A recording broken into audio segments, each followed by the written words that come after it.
안녕하세요, 커빙포스트의 이춘입니다. 이번 영상에서는 제가 최근에 산지를 다니면서 알게 된 사실, 많은 한국 커피인들이 오해하고 있는 무산소 발효에 대한 오해를 한번 풀어보려고 영상을 제작하려고 합니다.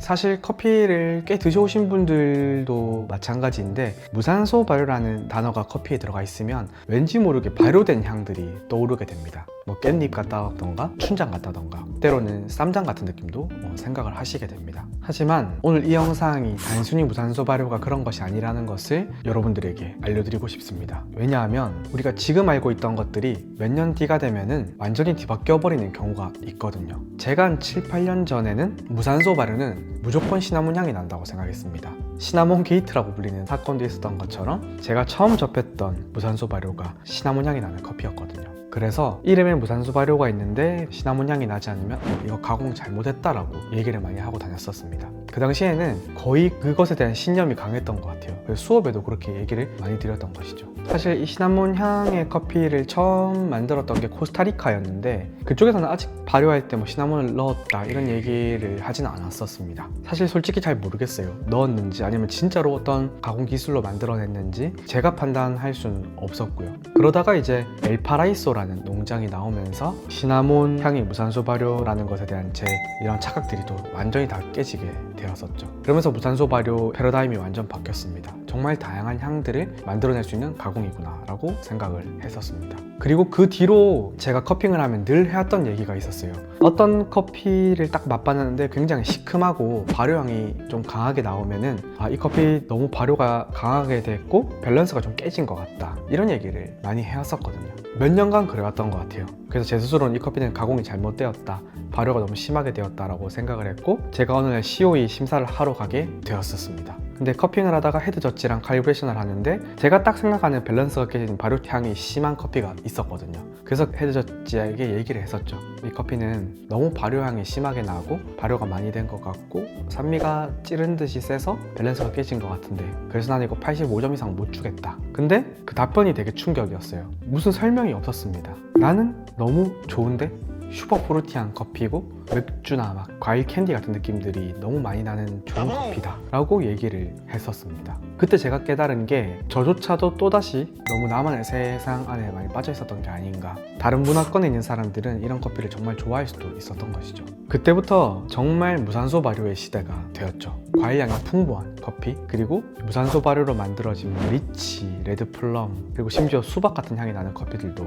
생겼었습니다. 딱 이때쯤 가양 논란이 터진 때였죠. 농부들의 투명성이 중요해졌었는데, 이런 이유 때문이었습니다. 예를 들어 여러분들이 어떤 커피를 딱 마셨는데 너무 딸기향이 선명해요. 근데 그 커피가 에티오피아 아리차 내추럴이었다. 때루아와 어떤 품종, 그런 자연이 만들어준 그런 느낌 때문에 딸기향이 선명했다면 이 감동이 엄청나게 됩니다. 근데 반면에 그 딸기향이 났던 이유가 커피를 발효할 때, 가공을 할 때 딸기 에센스를 넣거나 딸기를 막 듬뿍 넣어서 만들었다던가, 그러면은 그 감동이 조금 사라질 수가 있겠죠. 그러면서 이런 것들을 투명하게 밝히는 프로듀서들이 있었고, 아예 그런 것들을 얘기하지 않는 프로듀서들이 있었습니다. 그러면서 시장은 굉장히 혼란스러워지기 시작을 했습니다. 그러다 한 가지 사건이 또 터지게 되죠. 바로 베스트 오브 파나마라는 대회에서 한 프로듀서가 이런 커피를 대회에 제출을 한 겁니다. 근데 파나마 프로듀서들이 그 커피를 찾았고 그것을 리젝트한 것입니다. 바로 파나마 스페셜티 커피 협회 회장인 헌터 테드만이 성명서를 발표하기도 했었죠. 특히 베스트 오브 파나마에서는 이런 커피들을 제외를 하겠다. 사실 저도 굉장히 공감을 했던 게,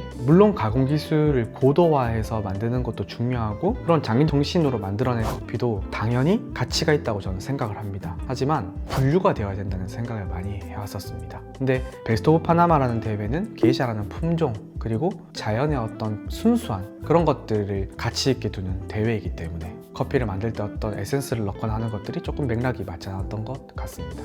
자, 도대체 무산소 발효 무엇일까요? 사실 최근 파나마 커피들이나 베스트 오브 파나마 결과들을 보면은 무산소 발효라는 말들이 싹 사라졌어요. 근데 막상 파나마에 가서 보잖아요. 그 사람들이 하는 내추럴이나 워시드에 무산소 발효 기술들이 굉장히 많이 들어가 있습니다. 즉, 무산소 발효를 한다고 해서 무조건 발효치가 나거나 어떤 과일향을 만들어내거나 하는 것이 아니라는 것이죠. 이 무산소 발효라는 기술의 핵심은 자연에 큰 영향을 받지 않고 재현성을 만들어낼 수 있는 기술 중에 하나였던 것입니다. 그리고 또 약간 유추하기로는 이 무산소 발효라는 말이 만들어내는 어떤 이미지, 향들 이런 것들 때문에 파나마 프로듀서들은 의도적으로 더 안 쓰게 된 것도 있는 것 같아요. 그래서 최근에 제가 많은 산지를 다니면서 배우게 된 개념이 이거죠. 발효는 시간과 온도의 곡선이다.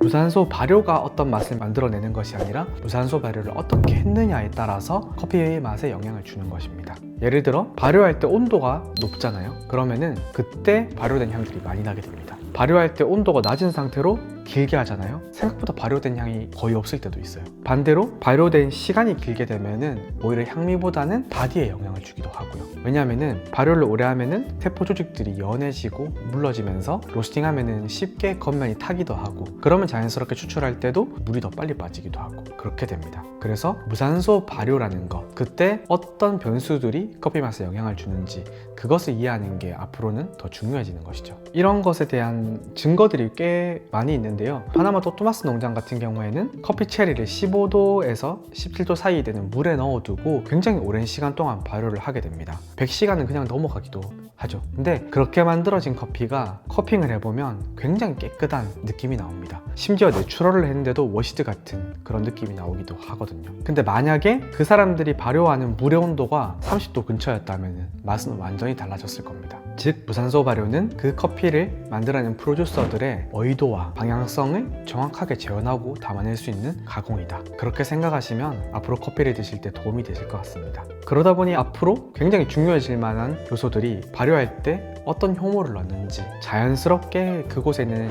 자연 박테리아들이 어떤 활동을 하는지, 그 효모들이 활동할 수 있는 온도를 정확하게 파악하고 활성화할 수 있는지, 그런 것들이 앞으로 나올 커피들에도 중요해질 거라고 생각을 합니다. 오늘 영상의 내용 도움이 되셨나요? 만약에 이해가 좀 안 가신다면 댓글로 질문해 주시면 제가 열심히 답변을 달아보도록 하겠습니다. 좋아요, 구독, 알림 설정 부탁드릴게요. 감사합니다.